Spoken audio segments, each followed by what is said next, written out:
For so long, the world was so dark to me. So it took me a long time to find my light. But even though I am a peaceful being now, inside of me I am mad as hell when I think about all the ways that our society exploits animals. Yes. Abusing animals is so built into our culture that it's almost impossible to not be a part of it. And that angers me and breaks my heart at the same time. When I walk into a grocery store and I see dead animal body parts for sale, I know in my heart these beings were capable of love and affection. And they were not born to end up in a plastic package. In my heart, I know these beings were not born so we can use their bodies for experiments. No. I know in my heart these innocent beings were not born so we can steal them from the wild and force them to entertain us in zoos, circuses, and aquariums and watch them again. I could never imagine the pain and agony of giving birth and watching someone steal my child from me seconds after they are born. I could never imagine being forced to be pregnant year after year after year and watching each of my babies disappear from my life forever simply because people value my milk more than they value my motherhood. I could never imagine someone forcing my body to be used as a machine for food and then killing me when my body finally breaks down after years of abuse, when I can no longer make enough milk, eggs, or babies for them to exploit and make money off of. Some people don't believe that animals have a soul, but I wonder if the animals that we beat, torture, and abuse every day wonder if humans have a soul. But this is a warning. But this is a warning to any industry that abuses animals. Future generations are being raised knowing that everything that you have created comes from violence and oppression. Oh yeah. And one day compassion will win. That's right. And your industry will fall to the ground.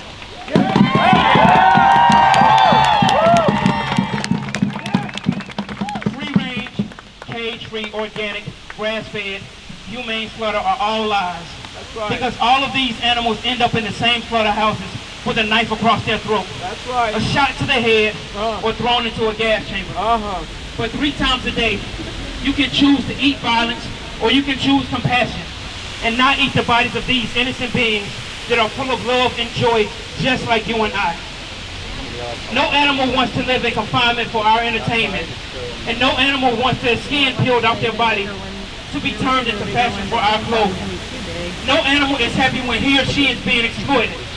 No animal is happy when he or she is being killed in a slaughterhouse. And no animal is happy to be killed for our taste buds. Kindness towards all. I am the spokesperson for Solutionary Species and the youth advocate for a plant-based diet.org.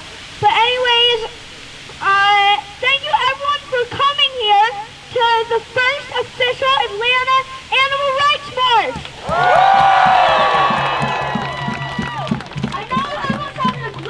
I hope everyone's having a great day. I know I am because I'm with so many of my vegan friends helping the animals because the animals need our help and they're just like us. And if you were those animals, then you would want us to fight for you. So that's why I'm here and I hope all of you are here. And also, we're here for the planet and everyone's health in addition. But we all love animals and it's their lives, not ours.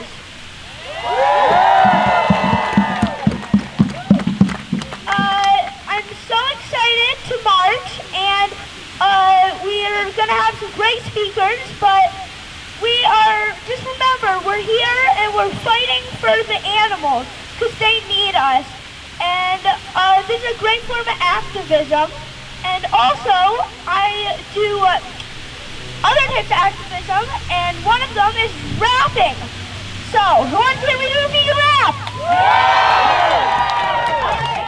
Vegan over is my name. Same animals in my game. I like to be vegan, and you know too. So go vegan is the best thing to do. I don't eat meat, and I don't eat eggs. I don't eat anything that has legs. Yeah, you heard. I don't eat decomposing flesh. Instead, I eat instead of fresh. I don't eat or drink anything that's scared, so I definitely don't do dairy. Hey, my friends, got something to tell. I got tips that'll help you stay well. Now is the time to go vegan. It'll help you feel you can help you again. Not only will it help you, it'll help the ecosystem too. What about the grandmothers, friends, they have families, friends, and feelings too, and they want to live just like me and you. So go vegan is the best thing to do. It'll help you, the animals, and the environment too. Save ourselves, save the planet, save the animals, and go vegan! So same thing, went vegan, went activist. He turned his entire family vegan, and he is a business owner that does activism in Atlanta, South Carolina, and North Carolina. Think he can't find time to be an activist? Well, here is proof. Give it up for Pete Ryman!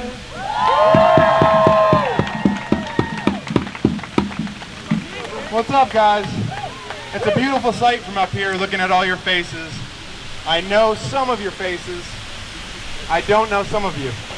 But I know that we all have a common peril, and we are all the common solution. And that warms my heart and fills my soul that every one of you are here. I'm honestly a bit ashamed of myself. I'm ashamed that it's taken me so long to get here, to this point in my life. I'm here because I have a debt to pay. A debt that you all know very well that can never be paid in full. 4 months ago, I began a journey. 4 months ago, I decided to take the red pill and wake myself up from the matrix. I then decided to leave a cult that I had been part of for 33 years. This cult told me that I had to eat the flesh of other sentient beings to be part of their cult. They actually convinced me that it was normal for me, a grown man, to still be drinking breast milk. Breast milk that belonged to a calf. They often warned me that if I broke tradition and turned my back, that I might die of malnutrition. I know these are all lies now. A very kind soul prompted me to take a look at my cognitive dissonance. He prompted me to align my actions with my morals, with one single question. That question, do I value my taste buds over the life of an animal? Well, the answer is surely no. It's easy for any of us to see. So why have I been so blind for so long? I mean, I've been an animal lover my entire life, right? And I was raised in a society of animal lovers, wasn't I? You know, the ones that dress up their dogs for Halloween in cute costumes and post cute pictures of kittens on their Facebook wall. The ones that tell me how much they love horses, and I know would gladly stop in the middle of the road to help a turtle cross to safety.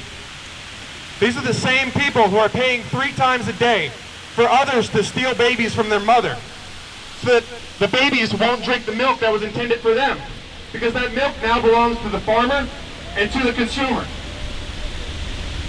They are paying for baby chicks to be ground up alive on their first day of life. Welcome to Earth by us humans. They are paying for sentient beings to be shackled and to have their throats slit for something as trivial as a hamburger. These people that I refer to should not be referred to as them. They are not them. They are us, and we are them. We are the same. We are the same people, simply living different lives. They don't know, and oftentimes they don't want to take an honest look at themselves, like we all once didn't want to look at the truth. We will show them that truth, and it begins here today. We're making history. This is the first ever Atlanta Animal Rights March. Can we hear it?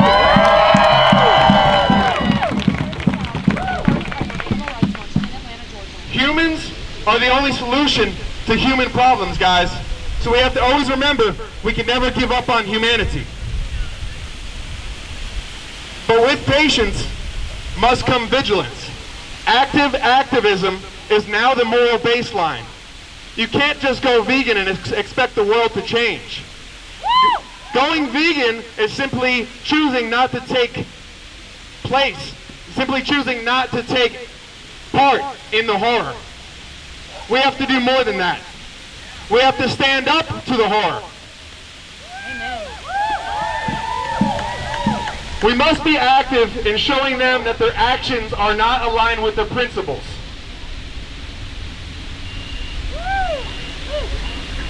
That's why I'm here with you beautiful people today, all of you beautiful earthlings. We will stand here together in solidarity. We will hold hands and march hand in hand. For those that can't march for themselves, for those that are locked in cages at this very moment, we're marching for them.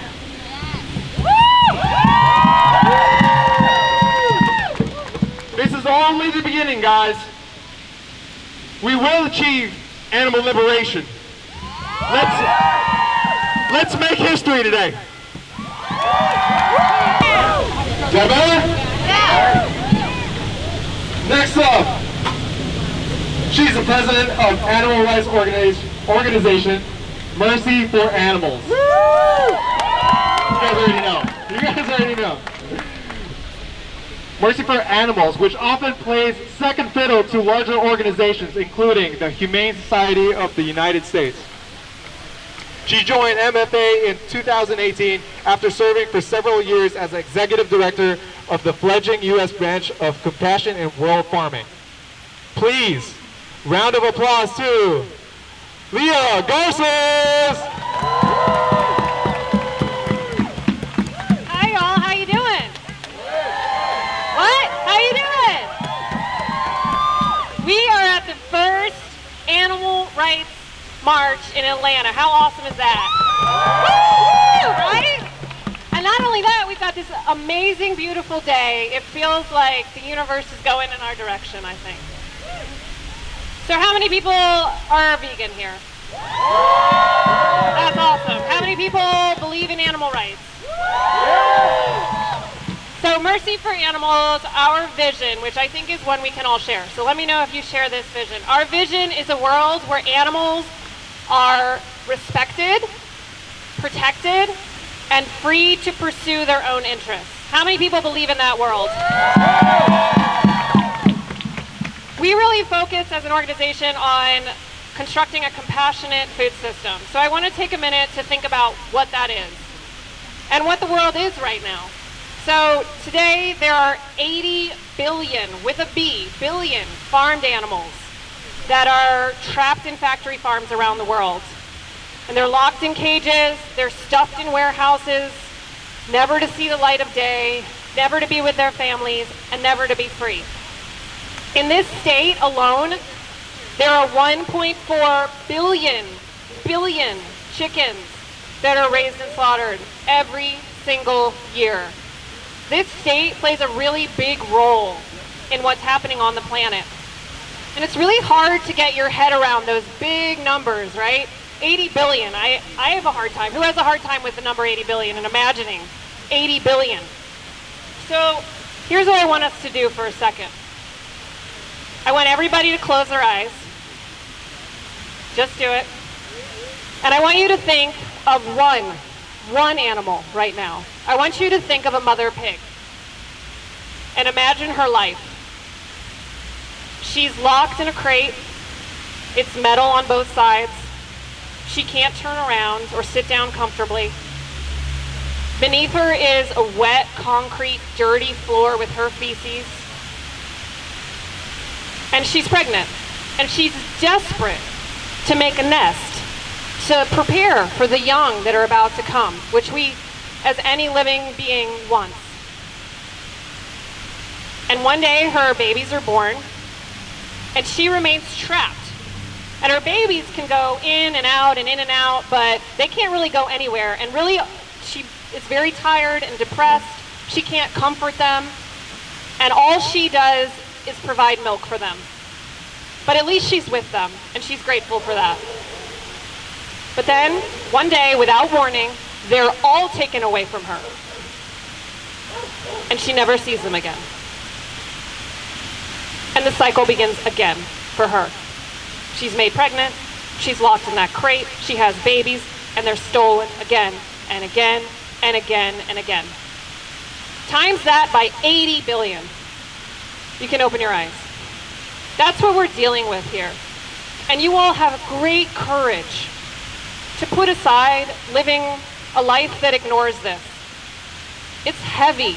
It's heavy to be the warriors out there every single day, fighting for those 80 billion animals and all the animals that are being tested on, all the animals that are used in entertainment. You all have great courage.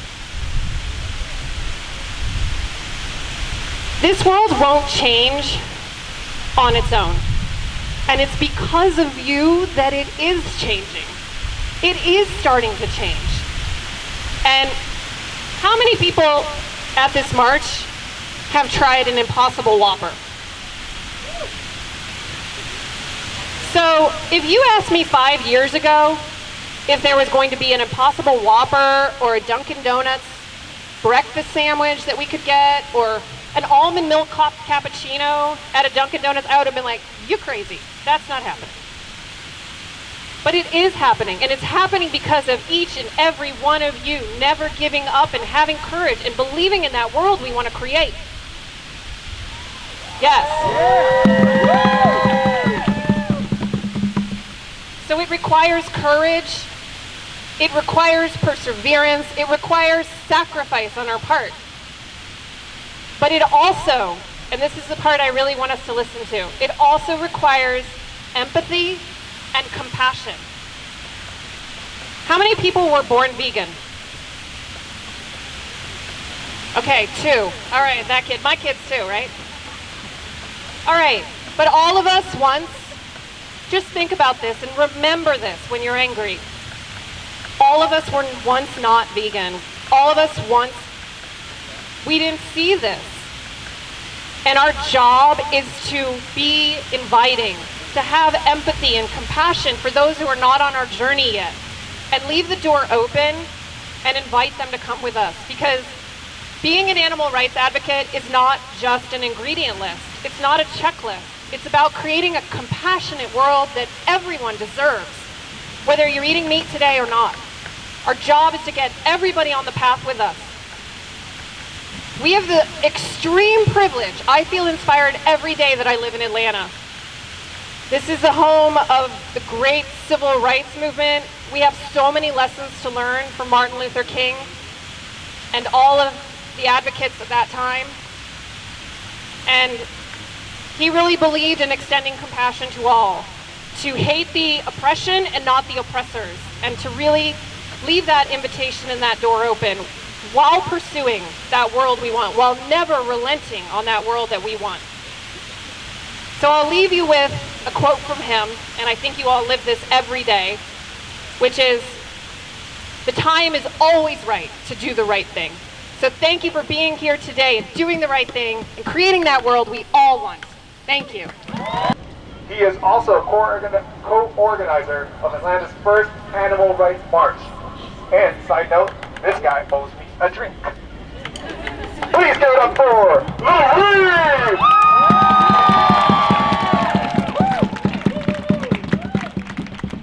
All right, is this working? Okay, cool. Thank you everybody so much for coming out here today. We have such a wonderful turnout here. Everybody so passionate about animal rights. This makes my heart very happy. So I will be the last speaker before we kick off the march. So we no longer do, let me start.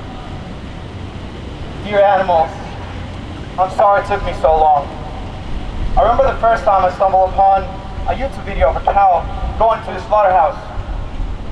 No, it wasn't gruesome, no, it wasn't bloody, and no, it wasn't gory. Yet I could see the panic in the way this cow trembled before her fate. And I could feel her agony as she looked around and found nowhere to escape. Her death was imminent. I can still see flashbacks of this image, for it was the first time in my adult life that I have witnessed the horrors of the animal agriculture industry. However, it wasn't the first time that I saw animal cruelty. When I was really young, me and my family traveled to this one city, and we stayed at this one place in a very rural area. And one morning, my dad took me out back where they had some chickens. And this man, he was holding a chicken by their feet in one of his hands. And in his other hand, he was holding this small knife. He then proceeded to stick the small yet sharp knife inside the chicken's beak. He then twisted it. And I saw this poor chicken choke on its own blood and bleed to death right before my eyes. Dear animals, I'm sorry it took me so long. I didn't have a good night's sleep that night. I vividly remember praying for that chicken and hoping that his spirit would go to a safe place. Yet I found myself the following day eating animal products and continuing my life as if nothing had happened. Some kids make the connection at that age. I didn't. Dear animals, I'm sorry it took me so long. Back to my adult life, when I witnessed that footage of the cow going to the slaughterhouse, I had a better grasp of why the cow was going in there in the first place. It was because of me. I wanted to eat cheeseburgers. But it was that day I decided I was going to stop eating animal flesh. It didn't happen overnight, but I got on with it. And a few years went by and I was happily living my life as a vegetarian, thinking I was doing what was best for the animals. And one day, in passing, someone mentioned veganism. I thought it was crazy. What about my cheese? What about my butter? What about my eggs? I just thought it was extreme, and I disregarded it as a crazy ideology. However, little by little, I started to learn more and more about the egg and about the dairy industry. I found myself questioning my morals once again, asking myself why I went vegetarian in the first place. It was for the animals. Eventually, I connected the dots, and I knew that veganism was the right thing to do. I knew it was hypocritical for me to say that I was against animal cruelty and still be consuming animal products. I realized it was hypocritical for me to say that I loved animals and still be contributing to their suffering. Yet, I didn't change. My taste buds, I suppose, at that moment in time were more valuable than their lives. Convenience and culture overrode their suffering and their pain. And normalized violence is so prevalent in our culture that I knew that I wouldn't be judged by most people. Yet in the back of my mind, I knew it was wrong. And I knew I was a hypocrite. Dear animals, I'm sorry it took me so long. Years went by, and I can watch some YouTube videos about veganism. And it would become ever so clear that I had no justifiable reason not to be vegan. And then I saw a video of an animal rights activist talking to people in the streets about animal cruelty, while some people wore masks, some people held signs, held laptops, and were showing similar footage from what I saw many years ago. And something lit up in my heart. I wanted to be an animal rights activist, yet I wasn't vegan. So I put my moral hypocrisy to the side and I decided to go vegan and become an animal rights activist.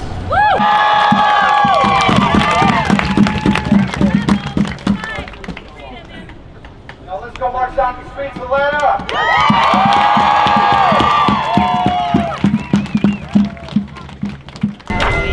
Are you guys ready? Get ready to kick those off? Gonna march? What do we want? Animal liberation! What do we want? Now! What do we want? Animal liberation! What do we want? Now! Are we gonna fight for it? Yes! Are we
do not want to die.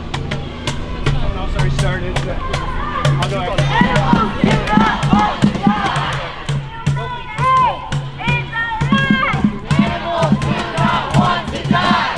Humane slaughter is alive. Animals do not want to die. Humane milk is alive. Animals do not want to die. Humane meat is alive. Animals do not want to die. Humane slaughter is alive. Animals do not want to die.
begun to fight. We have just begun to fight. We have. We have just begun to fight. We have just begun to fight. Not entertainment. It's violence.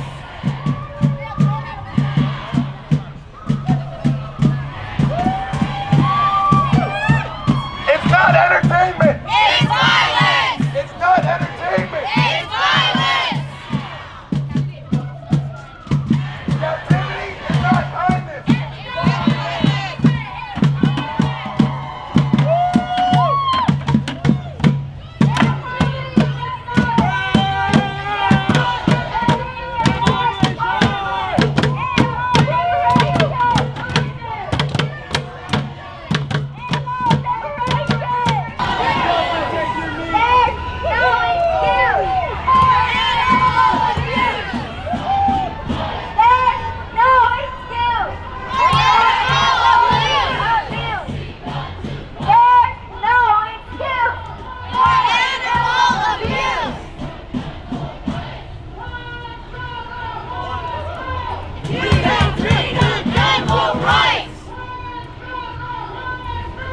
Human freedom, animal rights.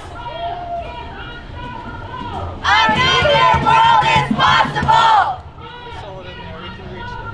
A vegan world is possible. A vegan world is possible. A vegan world is possible. A vegan world is possible. A vegan world is possible.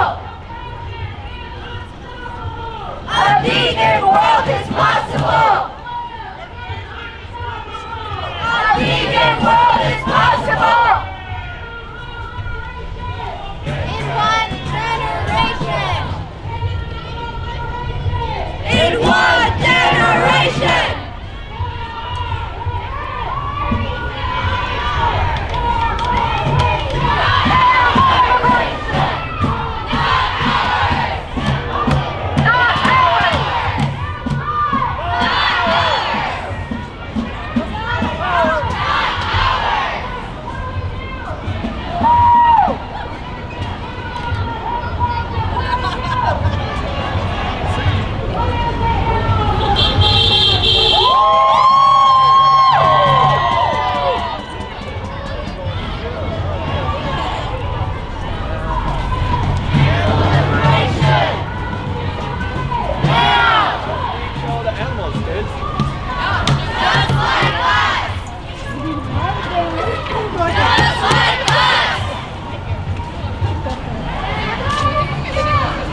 have respect for